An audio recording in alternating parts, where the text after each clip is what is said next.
You are with the Center for Immigration Studies, is that right? That's correct, Senator. And that's a nonpartisan think tank, is it? It is, sir. Okay. The border is an open bleeding wound, isn't it? That's a fair way to characterize what's been going on for the last 4 years, sir. The southern border is chaotic by design, isn't it? Yes, it is. I've been covering the border for 3 decades, and yeah, it's pretty chaotic. Would it be fair to say that the broken southern border is man-made? It would be fair to say that, sir, based on policies that have been implemented. And that man's name is Joe Biden, isn't it? That would be a fair assessment, yes, Senator. Under President Biden, if you wait in line for legal immigration, you're a chump, aren't you? When you look at the benefits that have been given to people and the speed at which they've been released into the United States, I would be chagrined if I were waiting. You're a chump, aren't you? Yes, sir. General, Yes, you sir. believe in open borders, don't you? I believe in the rule of law, sir. Right. And it makes you angry that President Trump does not believe in open borders, doesn't it? Senator, I'm not here to discuss immigration policy. I'm here to discuss whether or not we use the military to enforce it. And it makes you angry that most Americans don't believe in open borders, doesn't it? Not in the slightest, sir. Again, I am not here to discuss the immigration policy. Yeah. Duty, honor, respect, you talked about that Yes, in Senator. your opening statement. On October 14th of this year, you went on CNN. I want to read you what you said, make sure I'm accurate. Here's what you said. President Trump is not like any sane leader. I'm very proud of General Milley for saying that President Trump is a total fascist. To Bob Woodward, if he as chairman of the Joint Chiefs is calling the president a fascist, I'm so proud of him for breaking that barrier. The challenge is because most MAGA Republicans, they don't understand what fascism is. The reality is that they are in fact fascists themselves. Did I read that accurately? Senator, I am happy to discuss my personal perspectives with you separately at any time. That's not the purpose of the hearing today. Did I read that accurately? I believe so, yes. Yeah. You think you're smarter than the American people, don't you? Absolutely not, Senator. I am here to discuss the use of the military as part of this mass deportation.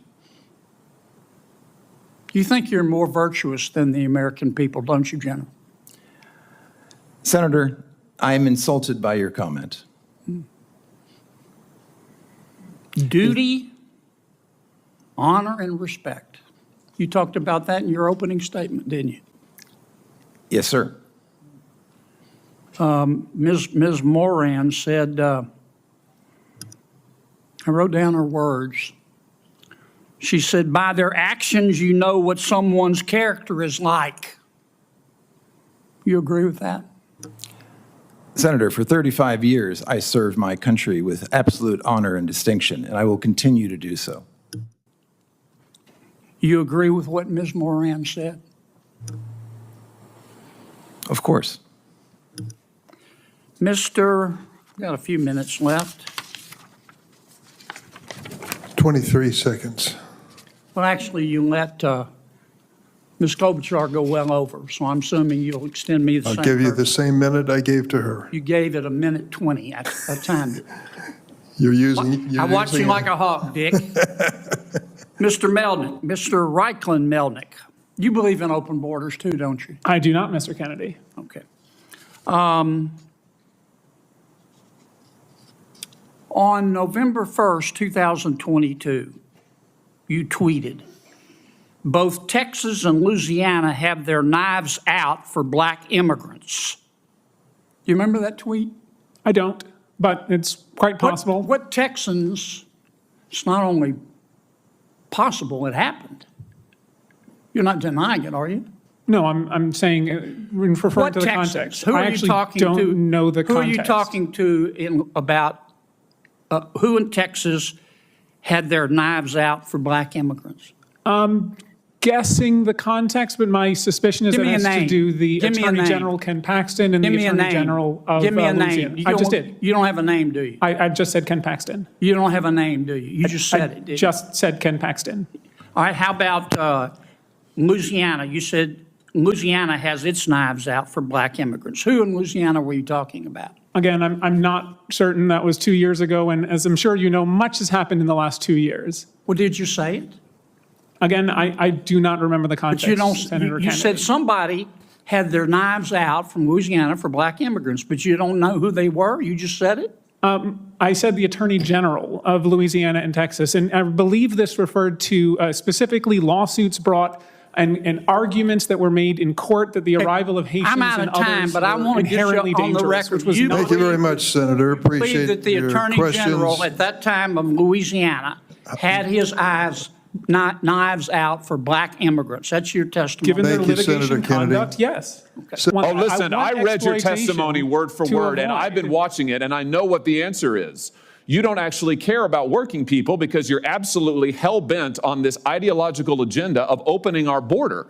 You want to give everybody who's here a path to citizenship. You want blanket amnesty. You talk about mass deportations. That's your word, not Trump's. You want mass amnesty, right? It's right here in your testimony. I have to say, I'm kind of amazed that we're holding this hearing. To me, it's remarkable that the idea of actually, as you were just saying, Ms. Morin, the idea of enforcing our laws, protecting our border, securing our streets from criminals, it's amazing that that's controversial at all. And it says something a lot about the other side of the dais that we're having this hearing today. Let me just ask you, Mr. Reichlin-Melnick, I mean, is it really such a bad idea to deport people? Killed this young man. This is Travis Wolf. He was 12 years old when he was killed. He was mowed down, and I do mean mowed down, in a car by an illegal immigrant, 12 years of age, walking along a sidewalk in my state of Missouri, mowed down by an illegal immigrant who I think also had a prior criminal record. Is it such a bad idea to deport the person who killed him? Any person who commits a heinous crime should suffer the consequences under the law. Good. What about Officer David Lee? Officer David Lee was killed in Missouri just a few months ago by another illegal immigrant, once again in a car, who used it as a lethal weapon to ram him and kill him. Is it so wrong, such a bad idea to deport the illegal immigrant who killed this good man?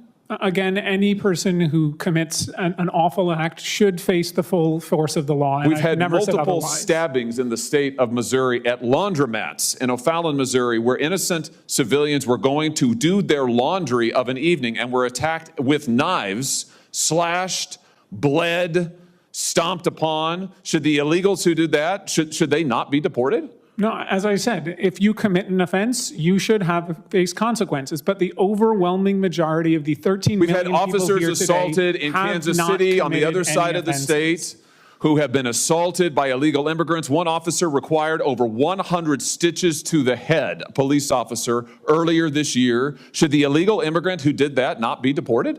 Again, they should face the consequences of the law, but they are a very small minority of the population that President Trump is promising to deport. Well, let's talk 13 about the million rest people. of the people who you don't want to be deported. You said in an article that you wrote recently, new report shows devastating costs of mass deportation. You wrote this in October. Do you remember this piece? Yes, that is a summary of our report that we published So in in this October. piece, and it's also in your written testimony, you talk about how much the economy will lose if the United States actually enforces our immigration laws and deports folks who are here illegally. And I want to quote you now. You say some industries would be particularly hard hit, including construction, agriculture, and hospitality, which combined would lose more than 2.5 million workers. What's the argument here? That there aren't American workers who are available to do those jobs? No, and as I said previously, there likely are, but the issue is that And you don't want their wages to rise? I think that we want to pass a path to citizenship so we can have a level and fair playing field for every American. Why would you want American citizens and those who are here lawfully to have to compete against illegal immigrants who, by the way, are often I paid don't not want minimum that. wage, who are not given the federally mandated benefits precisely because they're here illegally? Why would you want to drive down the wages of millions of working Americans who can't get those jobs in construction, agriculture, and hospitality because illegal immigrants are getting them? Suppressing wages in the meantime. Why would you want to do that? Well, if you'd been here for my initial testimony, you'd know I don't want Oh, that. listen, I want read your exploitation testimony word for to word, and avoid. I've been watching it, and I know what the answer is. You don't actually care about working people because you're absolutely hell-bent on this ideological agenda of opening our border. You want to give everybody who's here a path to citizenship. You want blanket amnesty. You talk about mass deportations. That's your word, not Trump's. You want mass amnesty, right? It's right here in your testimony. We want a path to citizenship for That's people amnesty. who pass a background check, who pay a That's fine. amnesty, who you and just that said way there's we'll get millions a of people, level 13 playing million field. people. Right, 13 million people you want to dump into the labor force. They are Who already will drive in the labor force, illegally? Senator. They're here, Yes. taking jobs So from let's American make it citizens and so. legal Oh, and avoid perfect. So this. here's your plan. So just if you're wondering, America, here's the Democrats' plan. Take the 13 million plus illegals who are here, taking jobs from Americans, taking wages down, taking health care benefits, and bring them here legally so that they can continue to drive down wages, flood the labor force, and suppress all Senator of the Hawley, they above. can't flood the labor force if they're already part of the labor force, which is They the are economic flooding the issue labor today. force now. That's what's happening now. Why do The you think majority wages have been here for flatlined? over 15 years. Many millions have been And here what has since the happened to Reagan working class administration. wages in that time, Mr. Reichland-Melnick? Working class Have they gone wages up? are currently going up. Yes. Oh, really? They They've have gone up over the last year. 15 years? Over the They're last up? 15 years, I will have to consult the economists on that matter. Yeah, they're down, way down. What world do you live in? Listen, Senator Hawley, they here's are the all- deal. The Are you American familiar with people the just phrase, voted. "Don't The American cut off your people nose to just spite your voted. face"? Well, you know what? It's my time, not yours. So you're here to answer my questions, not to offer a soliloquy. And let me just end with this. The American people just got a good look at your economic program, and they voted against it. We've had an open border for the last 4 years. We have had de facto amnesty.